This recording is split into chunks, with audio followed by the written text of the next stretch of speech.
There is no bigger clown than this guy in 2026 and I'm glad कि इसके सारे झूठ एक एक करके अब सामने आ रहे हैं। Bill Gates is finally caught red-handed in 4K। Bill Gates का एप्स्टीन आइलैंड वाला पाप इन सारे पापों के सामने आपको छोटा लगने लगेगा जब आप इसकी पूरी कहानी जानोगे। लगभग 20 साल तक Bill Gates was the richest person on this planet and he pledged to give 99% of his wealth away as a philanthropy. He received an honorary knighthood from the Queen, presidential medal from Barack Obama and was titled Person of the Year by Time magazine. He was the poster boy of good billionaire.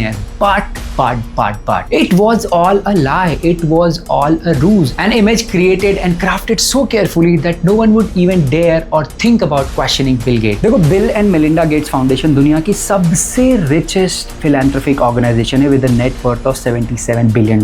And guess what? Of all the investments that Gates Foundation has, majority of the investments are in pharmaceutical companies. Companies like Pfizer, BioNTech, Merck CK, GSK and Johnson & Johnson. These were the exact same companies who were responsible for vaccines and medical facilities during pandemic which may have been very clearly and cleverly caused by Bill Gates. मैं मजाक नहीं कर रहा हूँ। There are growing speculation कि Bill Gates और उनके buddies ने मिलकर कोरोना वायरस बनाया था और पूरे वर्ल्ड में स्प्रेड भी करा था। इनफैक्ट 2017 से लेकर 2019 तक बिल गेट्स और बहुत सारे लीडर्स मिलकर पैंडेमिक सिचुएशंस की सिमुलेशंस रन करते थे so that they could know how the world will behave once the pandemic hits and also how the world will interpret the misinformation spreading across the social media. I'm not even kidding at this point in time. 10 साल पहले Bill Gates ने Ted talks पर pandemic के ऊपर एक talk दिया और influenza virus जो कोविड वायरस था उसके बारे में भी बताया था। अल्टीमेटली जब पैंडेमिक हिट हुआ सबसे ज्यादा फायदा हुआ उन सारी फार्मा कंपनीज को जिसमें गेट्स फाउंडेशन डायरेक्टली इन्वेस्टेड है। तो एप्स्टीन फाइल्स में बहुत क्लियर हो चुका है कि Bill Gates was hooking up with married women and in fact उसको एक रशियन लड़की से एसटीडी भी हो गया था एंड उसने जेफरी एप्स्टीन से ये रिक्वेस्ट भी की थी कि उसकी देन वाइफ मेलिंडा गेट्स को वो एक एसटीडी से बचने की एंटीबायोटिक्स दे दे बिना उसके जाने। इनफैक्ट एप्स्टीन से मिलने के पहले बिल गेट्स माइक्रोसॉफ्ट के अंदर ही कई सारे अफेयर कर चुके थे और एक अफेयर के चलते तो बात इतनी बढ़ गई थी कि माइक्रोसॉफ्ट ने फॉर्मल इन्वेस्टिगेशंस लॉन्च की थी जिसके चलते बिल गेट्स को अपनी चेयरमैन ऑफ द बोर्ड वाली सीट